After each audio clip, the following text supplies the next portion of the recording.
أعوذ بالله من الشيطان الرجيم. بسم الله الرحمن الرحيم.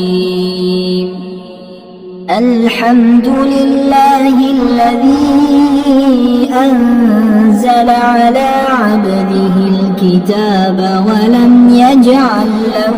عوجا قيما لينذر بأسا شديدا من لدنه ويبشر المؤمنين الذين يعملون الصالحات أن لهم أجرا حسنا ماكثين فيه أبدا وينذر الذين قالوا اتخذ الله ولدا ما لهم به من علم ولا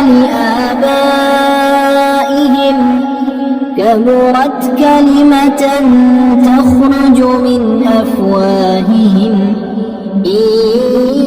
يقولون إلا كذبا فلعلك باخع نفسك على آثارهم إن لم يؤمنوا بهذا الحديث أسفا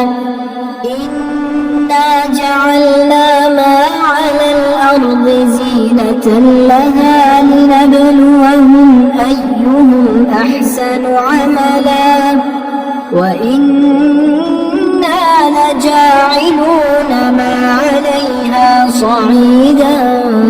جرزا أم حسبت أن أصحاب الكهف والرقيم كانوا من آياتنا عجبا إذ أوى الفتية إلى الكهف فقالوا ربنا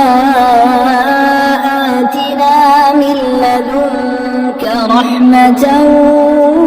وهيئ لنا من أمرنا رشدا فضربنا على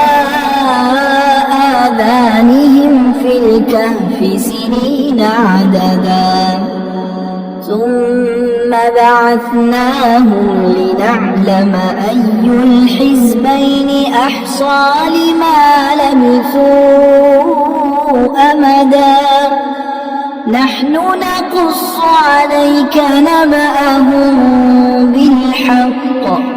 إنهم فتية آمنوا بربهم وزدناهم هدى وربطنا على قلوبهم إذ قاموا فقالوا ربنا رب السماوات والأرض لن ندعو من دونه إلها لقد قلنا إذا شططا هؤلاء قومنا اتخذوا من دونه آلهة لولا يأتون عليهم بسلطان بين فمن أظلم ممن افترى على الله كذبا وإذ اعتزلتموهم وما يعبدون إلا الله فأووا إلى الكهف ينشر لكم ربكم من رحمته ويهيئ لكم من أمركم مرفقا وترى الشمس إذا طلعت تزاور عن كهفهم ذات اليمين وإذا غربت تقرضهم ذات الشمال وهم في فجوة منه ذلك من آيات الله من يهد الله فهو المهتد ومن يضلل فلن تجد له وليا مرشدا وتحسبهم أيقاظا وهم رقود ونقلبهم ذات اليمين وذات الشمال وكلبهم باسط ذراعيه بالوصيد لو اطلعت عليهم لوليت منهم فرارا ولملئت منهم رعبا وكذلك بعثناهم ليتساءلوا بينهم قال قائل منهم كم لبثتم قالوا لبثنا يوما أو بعض يوم قالوا ربكم أعلم بما لبثتم فابعثوا أحدكم بورقكم هذه إلى المدينة فلينظر أيها أزكى طعاما فليأتكم برزق منه وليتلطف ولا يشعرن بكم أحدا إنهم إن يظهروا عليكم يرجموكم أو يعيدوكم في ملتهم ولن تفلحوا إذا أبدا وكذلك أعثرنا عليهم ليعلموا أن وعد الله حق وأن الساعة لا ريب فيها إذ يتنازعون بينهم أمرهم فقالوا ابنوا عليهم بنيانا ربهم أعلم بهم قال الذين غلبوا على أمرهم لنتخذن عليهم مسجدا سيقولون ثلاثة رابعهم كلبهم ويقولون خمسة سادسهم كلبهم رجما بالغيب ويقولون سبعة وثامنهم كلبهم قل ربي أعلم بعدتهم ما يعلمهم إلا قليل فلا تمار فيهم إلا مراء ظاهرا ولا تستفت فيهم منهم أحدا ولا تقولن لشيء إني فاعل ذلك غدا إلا أن يشاء الله واذكر ربك إذا نسيت وقل عسى أن يهديني ربي لأقرب من هذا رشدا ولبثوا في كهفهم 300 سنين وازدادوا 9 قل الله أعلم بما لبثوا له غيب السماوات والأرض أبصر به وأسمع ما لهم من دونه من ولي ولا يشرك في حكمه أحدا واتل ما أوحي إليك من كتاب ربك لا مبدل لكلماته ولن تجد من دونه ملتحدا واصبر نفسك مع الذين يدعون ربهم بالغداة والعشي يريدون وجهه ولا تعد عيناك عنهم تريد زينة الحياة الدنيا ولا تطع من أغفلنا قلبه عن ذكرنا واتبع هواه وكان أمره فرطا وقل الحق من ربكم فمن شاء فليؤمن ومن شاء فليكفر إنا أعتدنا للظالمين نارا أحاط بهم سرادقها وإن يستغيثوا يغاثوا بماء كالمهل يشوي الوجوه بئس الشراب وساءت مرتفقا إن الذين آمنوا وعملوا الصالحات إنا لا نضيع أجر من أحسن عملا أولئك لهم جنات عدن تجري من تحتهم الأنهار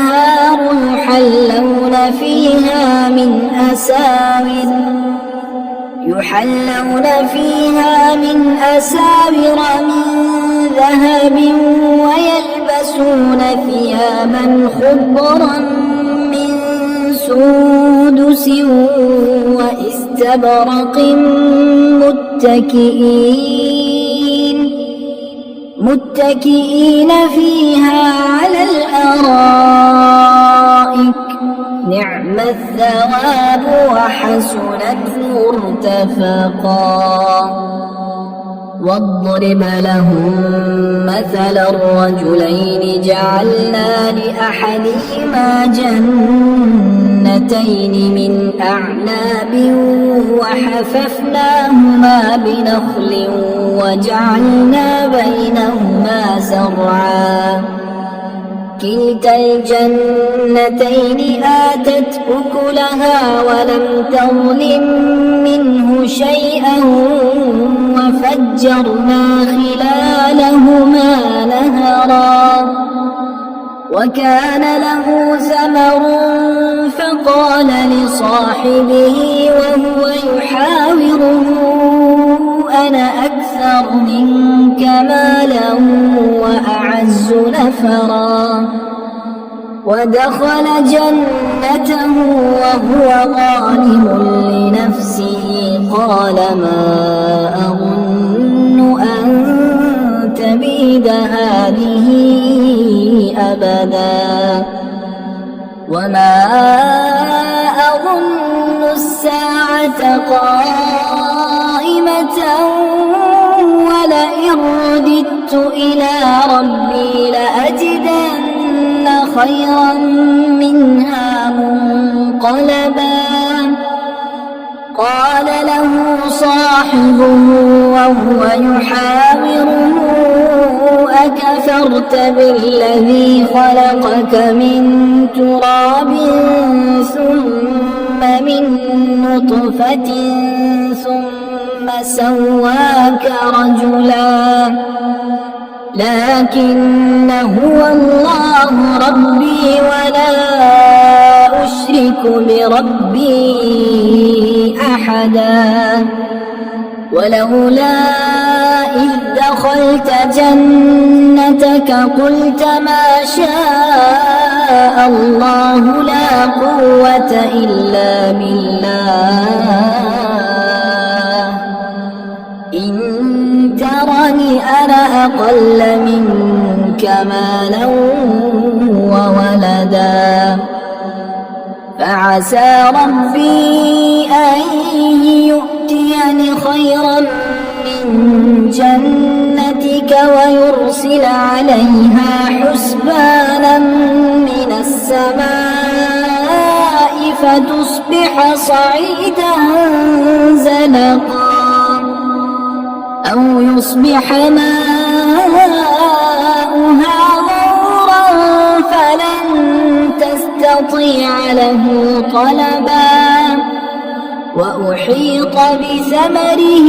فأصبح يقلب كفيه على ما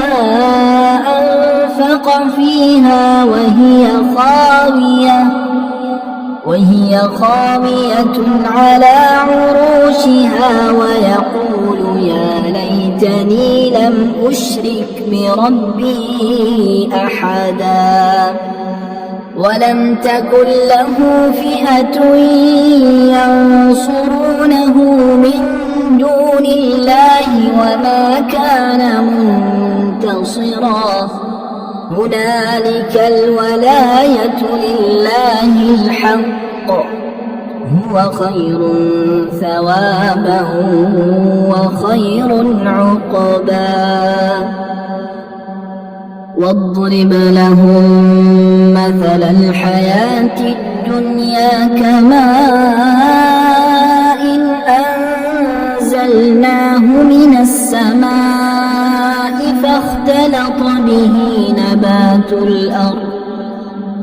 فاختلط به نبات الأرض فأصبح هشيما تذروه الرياح وكان الله على كل شيء مقتدرا المال والبنون زينة الحياة الدنيا والباقيات الصالحات خير عند ربك ثوابا وخير أملا ويوم نسير الجبال وترى الأرض بارزة وحشرناهم فلم نغادر منهم أحدا وعرضوا على ربك صفا لقد جئتمونا كما خلقناكم أول مرة بل زعمتم أن لن نجعل لكم موعدا ووضع الكتاب فترى المجرمين مشفقين مما فيه ويقولون يا ويلتنا ما لهذا الكتاب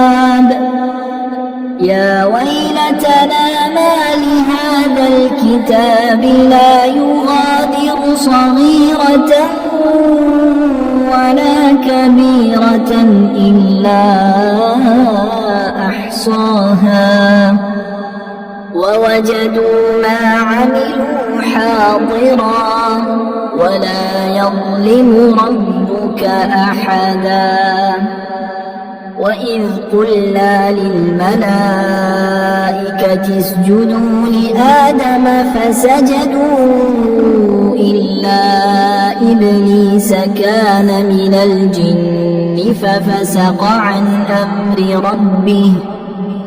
أفتتخذونه وذريته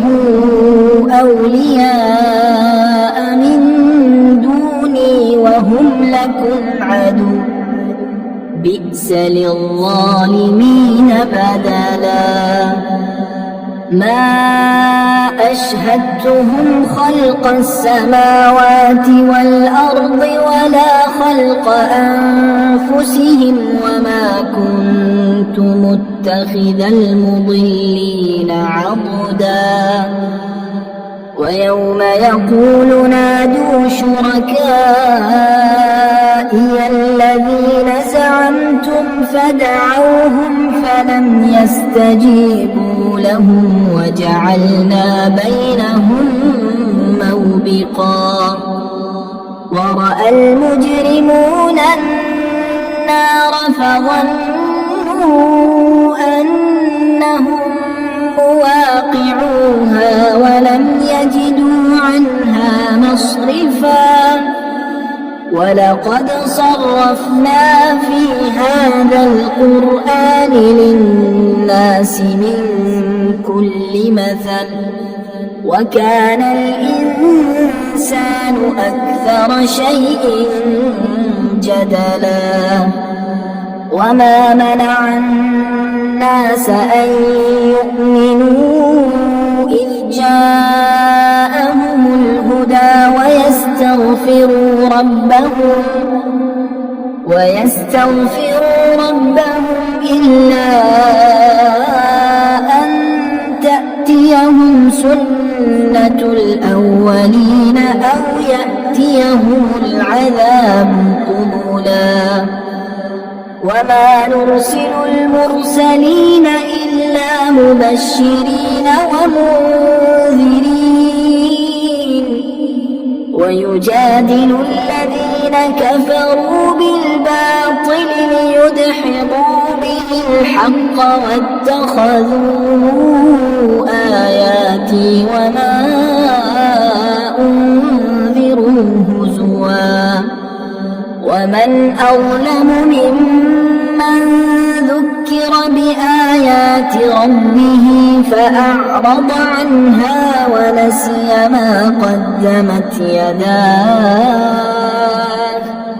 إنا جعلنا على قلوبهم أكنة أن يفقهوه وفي آذانهم وقرا وإن تدعوهم إلى الهدى فلن يهتدوا إذا أبدا وربك الغفور ذو الرحمة لو يؤاخذهم بما كسبوا لعجل لهم العذاب بل لهم موعد لن يجدوا من دونه موئلا وتلك القرى أهلكناهم لما ظلموا وجعلنا لمهلكهم موعدا وإذ قال موسى لفتاه لا أبرح حتى أبلغ مجمع البحرين أو أمضي حقبا فلما بلغا مجمع بينهما نسيا حوتهما فاتخذ سبيله في البحر سربا فلما جاوزا قال لفتاه آتنا غداءنا لقد لقينا من سفرنا هذا نصبا قال أرأيت إذ أوينا إلى الصخرة فإني نسيت الحوت وما أنسانيه إلا الشيطان أن أذكره واتخذ سبيله في البحر عجبا قال ذلك ما كنا نبغي فارتدا على آثارهما قصصا فوجدا عبدا من عبادنا آتيناه رحمة من عندنا وعلمناه من لدنا علما قال له موسى هل أتبعك على أن تعلمني مما علمت رشدا قال إنك لن تستطيع معي صبرا وكيف تصبر على ما لم تحط به خبرا قال ستجدني إن شاء الله صابرا ولا يعصينك أمرا. قال فإن اتبعتني فلا تسألني عن شيء حتى أحدث لك منه ذكرا. فانطلقا حتى إذا ركبا في السفينة خرقها قال أخرقتها لتغرق أهلها لقد جئت شيئا إمرا. قال ألم أقل إنك لن تستطيع معي صبرا. قال لا تؤاخذني بما نسيت ولا ترهقني من أمري عسرا. فانطلقا حتى إذا لقيا غلاما فقتله قال أقتلت نفسا زكية بغير نفس لقد جئت شيئا نكرا. قال ألم أقل لك إنك لن تستطيع معي صبرا. قال إن سألتك عن شيء بعدها فلا تصاحبني قد بلغت من لدني عذرا. فانطلقا حتى إذا أتيا أهل قرية استطعما أهلها فأبوا أن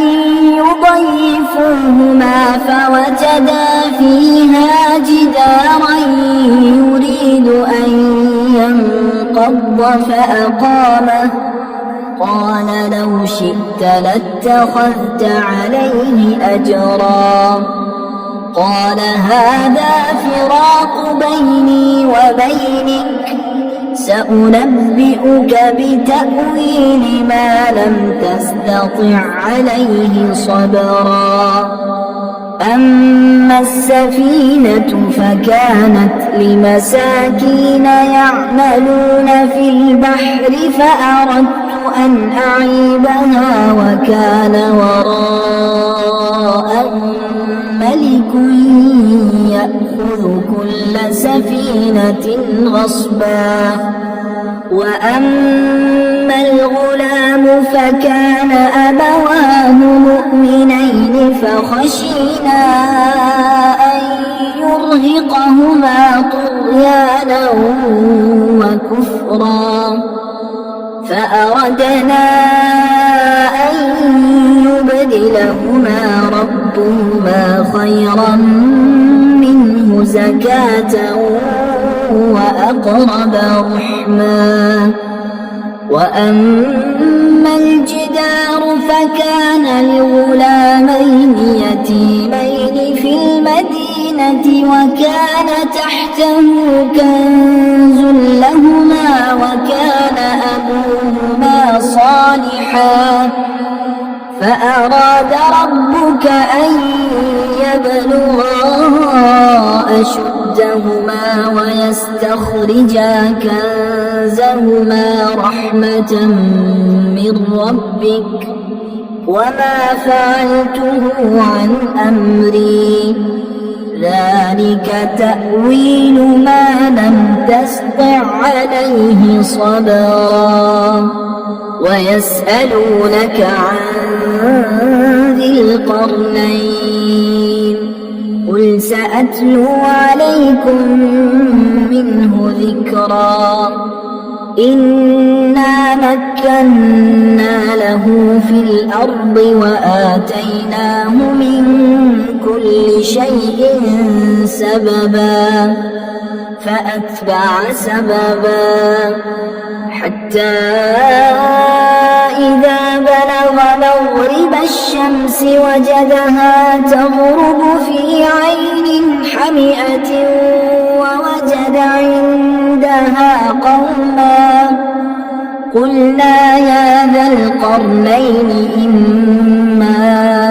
أن تعذب وإما أن تتخذ فيهم حسنا قال أما من ظلم فسوف نعذبه ثم يرد إلى ربه فيعذبه عذابا نكرا وأما من آمن وعمل صالحا فله جزاء الحسنى وسنقول له من أمرنا يسرا ثم أتبع سببا حتى إذا بلغ مطلع الشمس وجدها تطلع على قوم لم نجعل لهم من دونها سترا كذلك وقد أحطنا بما لديه خبرا ثم أتبع سببا حتى إذا بلغ بين السدين وجد من دونهما قوما لا يكادون يفقهون قولا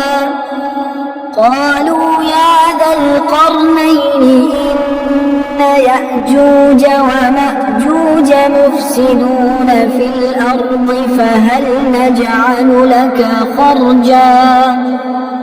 فهل نجعل لك خرجا على أن تجعل بيننا وبينهم سدا قال ما مكني فيه ربي خير فأعينوني بقوة أجعل بينكم وبينهم ردما آتوني زبر الحديد حتى إذا ساوى بين الصدفين قال انفخوا حتى إذا جعله نارا قال آتوني أفرغ عليه قطرا فما استطاعوا أن يظهروه وما استطاعوا له نقبا قال هذا رحمة من ربي فإذا جاء وعد ربي جعله دكا وكان وعد ربي حقا وتركنا بعضهم يومئذ يموج في بعض ونفخ في الصور فجمعناهم جمعا وعرضنا جهنم يومئذ للكافرين عرضا